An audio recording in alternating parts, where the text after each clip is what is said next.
Welcome back to another video here on my channel, Helky Rain, and it is day 10 of the 31 days of tarot. Woo!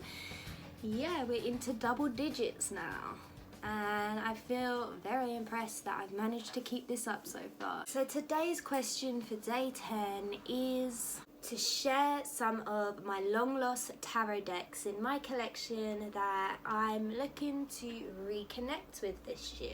I guess there's not really many, like I don't have a huge collection, and most of them I've already shown you, but I will mention one deck that I know that I haven't worked with much at all, and it is the Dreams of Gaia Tarot, and I keep it wrapped in this nice vegan silk cloth.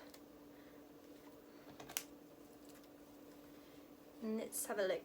I rarely use this deck, and the reason that I rarely use it is because I'm quite intimidated by it, if I'm honest, because it has, I guess, a different system to the Rider-Waite and the classic tarot. So they changed a lot of the names of the major arcana, and they also changed the suits to the elements. So the suits isn't such a problem because I obviously already know cups are water, wands are fire, swords are air, and then of course pentacles are earth. So that was pretty easy for me to understand, but it has quite a meaty guidebook with this Dreams of Gaia Tarot, and like one of my favourite channels, Supportive Tarot with Lisa, she is a huge fan of this deck, and I had this deck before I even found Lisa's channel. She has inspired me to maybe take a re-look at it. She's a big guidebook fan, so she loves a good read of a thick guidebook, and I'm kind of the opposite. I like sort of just use my intuition, and I don't give a lot of time of day to the guidebooks. But with this, I definitely need to study the guidebook. I need to do that work, do that time with the deck before I can just start using it, especially for client readings. But for my personal readings is how I plan to start with this deck. It's a very pretty aesthetic deck. You've got the gold gilding here, and it's like kind of antique style, I guess, but not like exactly muted. The backs are very pretty as well. Just look like that. Very simple but beautiful. The artwork I'm on the fence with, okay? It's not my taste in artwork at all, but I can't deny that it's pretty epic and pretty gorgeous. I find some of them almost quite demonic looking, which of course is some people's real cup of tea. But we'll just have a little flick through as I talk. My favourite card in this deck is the Sage card, and I have pulled the Sage card quite a few times. Ironically, I've not used this deck much at all, but the few times that I have used it, I've pulled the Sage card. There, oh no, that's the Wisdom card. Yeah, and that's been really cool because I have a cat called Sage. Sage is my favourite dried herb to use on my altar. This card is very interesting, the black and the white there. It's very cool. It's definitely very different to the kind of Rider-Waite style tarots that I'm used to. And they really do vary, you know, like this one, it has just a really sweet, mystic vibe to it, like kind of pagan vibe. And then this, for example, is like a almost demonic space god vibe, if that's such a thing, demonic space god vibe. But don't you think it has that kind of vibe? Like, no. The vibes really switch up. Like, that is super witchy. Like if there was like a witchy computer game, I could imagine it looking like that, you know.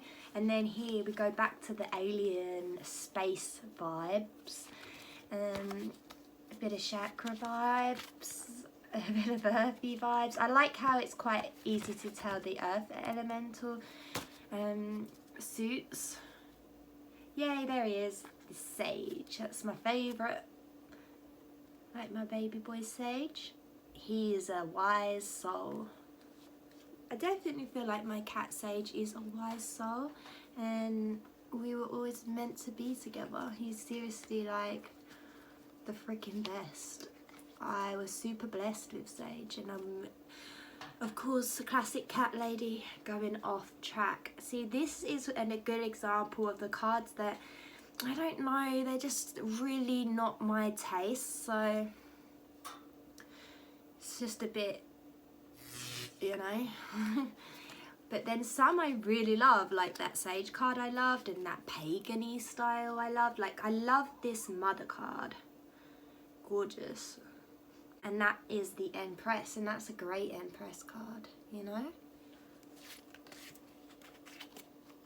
And I like this card too. Like, I really do love the more pagan-y, witchy cards in this deck, but I just can't get with that like alien space god vibe that the other half of the deck has. So, but you know, each to their own. And that's like, and then I find they have a bit of a like an alien-y mermaid vibe for the cups, you know. Okay, I'm gonna stop because I don't want to offend anyone. I have so much work to do with it, but I'm hoping it ends up really just clicking. This was brought to me as a gift. I don't think I would have ever ended up with this deck if I hadn't been brought it as a gift. And to me, if this was brought to me in some way, especially as a gift, then I was meant to have it for a reason. So I just need to give it the time, and I can imagine I'm going to get some really, really great messages from this deck and some awesome readings once I've done that work, and that is something I plan to do in 2020. Hopefully I can achieve that, because I definitely do have a few more decks I would love to add to my collection this year. One being, no, I shall keep that to myself, because that might be a question that comes up later in this, or a video I can do in the future. If you would like to know what decks I have on my wish list, what decks I plan on actually buying this year that I can't wait to get my hands on, because there's definitely a few that I've been stalking and just waiting for the right time to get, i.e. I have enough money or can afford them in the first place. Anyway, I hope that you enjoyed this video. If you have any comments you'd like to make about the Dreams of Gaia tarot, I'd love to hear them. And I hope to see you in tomorrow's video for day 11. And we know 11 is a great number, so hopefully it's a good video. Or a good day, shall we say. Tomorrow's gonna be a great day. Thanks again for watching, and I